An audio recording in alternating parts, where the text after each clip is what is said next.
13 millones de títulos, el triple del volumen habitual, cambian de mano. Es el Jueves Negro. La asfixia comienza desde principios de la semana siguiente, después de una última tentativa de los bancos que gastan sus últimas reservas para intentar que los precios remonten. La pesadilla comienza para millares de pequeños accionistas, para cientos de miles de depositantes de los pequeños bancos locales, para millones de trabajadores de empresas precarias. La prosperidad era un sueño. Los años locos han terminado. La trombosis llega rápidamente. Los agentes arrastran a los bancos que les habían prestado dinero estando en la ruina. Estos habían cubierto sus activos con acciones que ya no valían nada y que les llevan a la insolvencia. La política monetaria restrictiva de las autoridades federales provoca un encarecimiento de los créditos, insoportable para las empresas cuyos pedidos ya habían bajado. Por otro lado, el aumento de las hipotecas deprime al mercado inmobiliario. El paro se extiende como una mancha de aceite. La espiral de la crisis está en marcha. Para los que ocupan el lugar más bajo de la escala, la violencia del choque es insoportable.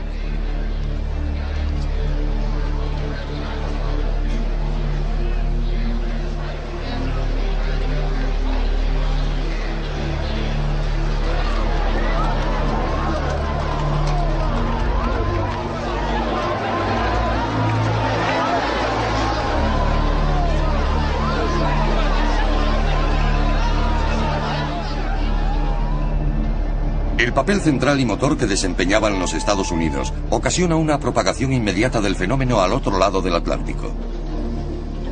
Alemania, estrechamente dependiente de los flujos financieros estadounidenses, ve cómo su fuente se agota. La combinación de la desaceleración general, la crisis agrícola persistente y la huida de capitales hacia Wall Street para participar en el entramado bursátil ya había acentuado el paro, las quiebras y las desinversiones en toda Europa central. El canciller Brüning, católico recto y autoritario, no toca ni una coma del presupuesto para demostrar a los occidentales que su país no puede hacer nada si no se le alivia el peso de las indemnizaciones. Su inercia provoca una radicalización del debate político entre comunistas, quienes cuentan en sus filas con la mayoría de los parados, unos 6 millones en 1933, y los nazis, quienes en las elecciones de 1930 obtienen 107 diputados gracias al apoyo de las clases medias y rurales. En Alemania, la crisis económica condujo en poco tiempo a una crisis de Estado. Pero este hecho no puede explicarse únicamente en términos económicos. En el país, incluso antes de la crisis, había grupos muy poderosos que acechaban cualquier ocasión para poner fin al sistema democrático. La aparición de la crisis económica brindó a estos grupos la posibilidad de ocupar el primer plano de la escena. Impulsaron políticas que acabaron derrotando a los sucesores de Brüning. Pusieron a Alemania en la senda de un régimen autoritario y abrieron finalmente el camino a Hitler. Pero Inglaterra, cuya tasa de paro ya era la más alta de los grandes países de Europa, fue la más golpeada. En mayo de 1929, los laboristas vuelven al poder con Ramsay MacDonald. Afectados por la crisis americana y las repercusiones alemanas ya perceptibles, no dudan en recurrir a los parados para sustituir a los huelguistas. Tampoco comprenden, a pesar de las protestas de Keynes, la necesidad de poner fin a la política tradicional de sus predecesores conservadores, a pesar del riesgo de una ruptura del tejido social. Keynes fue introducido por Snowden, el ministro de Economía laborista, en un gran número de comités e intentó influir en él, pero este era un caso perdido.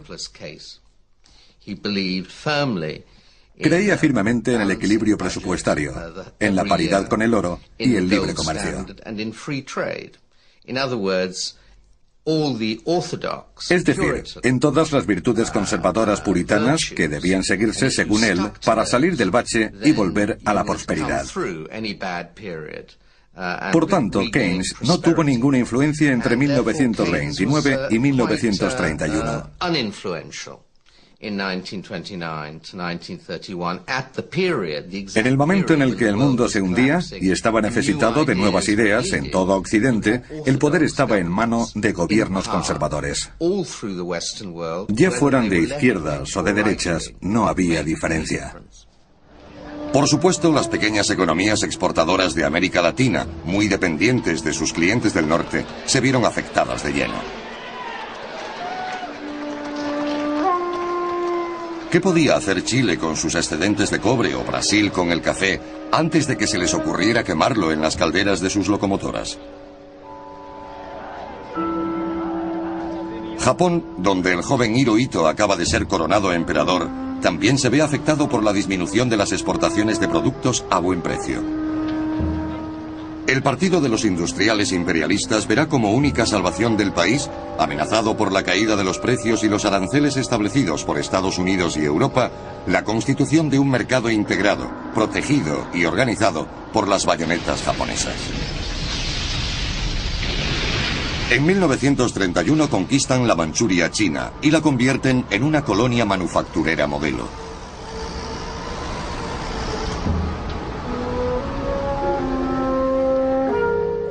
Esta espiral depresiva y destructora de las riquezas que afecta al mundo entero, ¿era inevitable? Al menos podría haberse parado a medio camino y comenzar a esbozar una recuperación, según sostenía Keynes, cuyas ideas se irán revelando paulatinamente como proféticas. Keynes escribió mucho sobre la Gran Depresión porque la vivió y la comentó como contemporáneo. Pensaba que la Gran Depresión ocurrió por una mala gestión de la política monetaria de la Reserva Federal.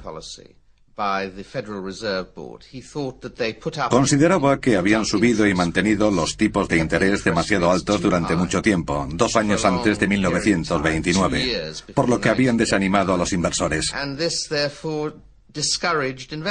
Como consecuencia, se produjo un desequilibrio entre ahorro e inversión. Debían haber mantenido bajos los tipos de interés.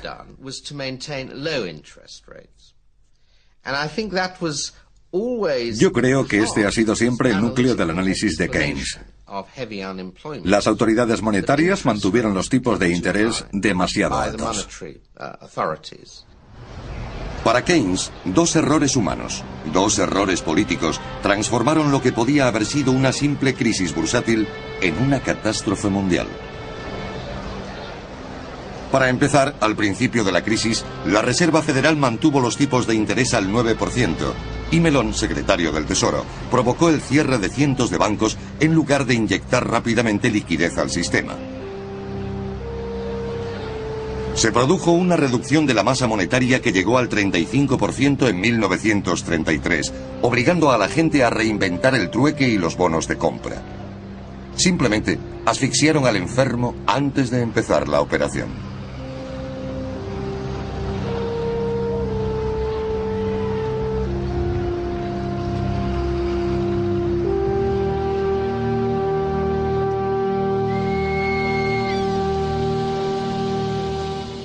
El segundo error denunciado por Keynes es el proteccionismo. Mientras que el dólar mantiene su paridad con el oro a cualquier precio, arruinando la capacidad exportadora, Estados Unidos levanta una muralla aduanera para luchar contra la caída mundial de precios. Es la llamada tarifa Hawley-Smith, que en algunos casos eleva las tasas de importación en un 40%.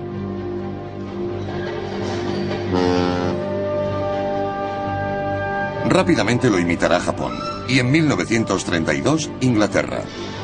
La defensora del libre comercio sienta en la Conferencia de Ottawa las bases de un verdadero mercado común imperial con sus dominios y el imperio de la India.